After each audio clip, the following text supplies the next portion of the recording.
I love Mohammed వివాదం ఒక చిన్న స్థాయి మతపరమైన ఘర్షణ నుంచి బయటకు వచ్చి సామాజిక రాజకీయ వేదికలపై పెద్ద చర్చకు దారితీస్తుంది. కాన్పూర్లో మొదలైన ఈ ఘటన ప్రధానంగా ఒక బ్యానర్కి సంబంధించిన వివాదమే అయినా అది మతపరమైన భావోద్వేగాలను రగిలించడంతో దేశమంతటా నిరసనలు, ర్యాలీలు, పోలీస్ కేసులు పెరిగిపోయాయి. ఈ ఘటనల వెనుక ఉన్న అసలు సమస్య మతపరమైన భావ ప్రకటన స్వేచ్ఛను ఎలా చూడాలి అన్న ప్రశ్న. ఒక సమూహం తమ విశ్వాసాన్ని ప్రేమతో వ్యక్తపరచడమేనని చెప్తుంటే మరోవైపు కొత్త సంప్రదాయాలు సృష్టించకూడదనే వాదన కూడా బలంగా వినిపిస్తోంది. ఇలాంటి సందర్భాల్లో సామాజిక సమతుల్యం ఎంత సున్నితంగా ఉంటుందో స్పష్టమవుతుంది. ఒక నినాదం చుట్టూ మొదలైన వివాదం క్రమంగా మతపరమైన విభజన, సామాజిక ఆందోళనకు దారితీసింది.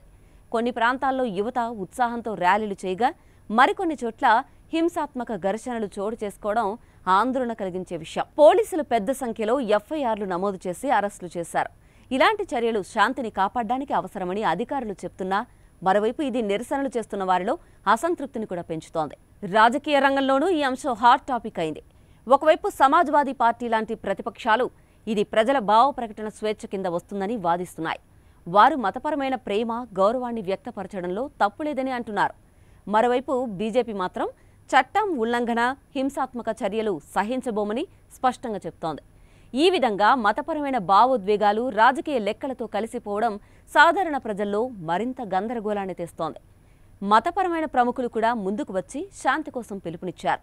హింసతో సమస్యలు పరిష్కారం కావని, శాంతియుతంగా తమ హక్కులను వినియోగించుకోవాలని సూచించారు. ఇది నిజానికి సమాజంలో మతపరమైన సహనం ఎంత ముఖ్యమో గుర్తు చేస్తోంది.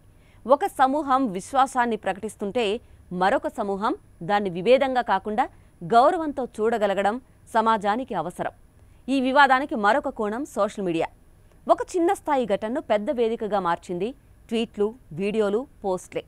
ఎంఐఎం నేత ఓవైసీ చేసిన వ్యాఖ్యలు లేదా ఇతర రాజకీయ నాయకుల స్పందనలు సోషల్ మీడియా ద్వారా దేశవ్యాప్తంగా చర్చకు దారితీశాయి.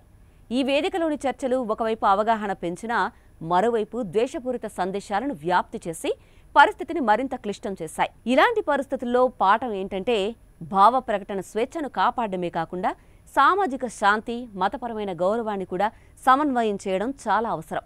ఒక సమూహం తన విశ్వాసాన్ని ప్రకటించే హక్కు ఎంత ముఖ్యమో అదే సమయంలో అది ఇతరులకు విభేదంగా అనిపించకుండా చూసుకోవడం కూడా అంతే ముఖ్యమని ఈ ఘటన మనకు నేర్పుతోంది. మొత్తం మీద ఐ లవ్ మహమ్మద్ వివాదం కేవలం ఒక బ్యానర్ చుట్టూ కాకుండా మతపరమైన భావ ప్రకటన, సామాజిక సమతుల్యం, రాజకీయ లెక్కలు, మీడియా ప్రభావం లాంటి అంశాలన్నింటినీ ఒకే చోటకు తెచ్చిన ఘటనగా నిలిచిపోయింది. దీనికి పరిష్కారం ఒక చట్టపరమైన చర్యల్లోనే కాకుండా సమాజం మొత్తం పరస్పర గౌరవం, అవగాహన, శాంతి విలువలను పాటించడంలో ఉంది.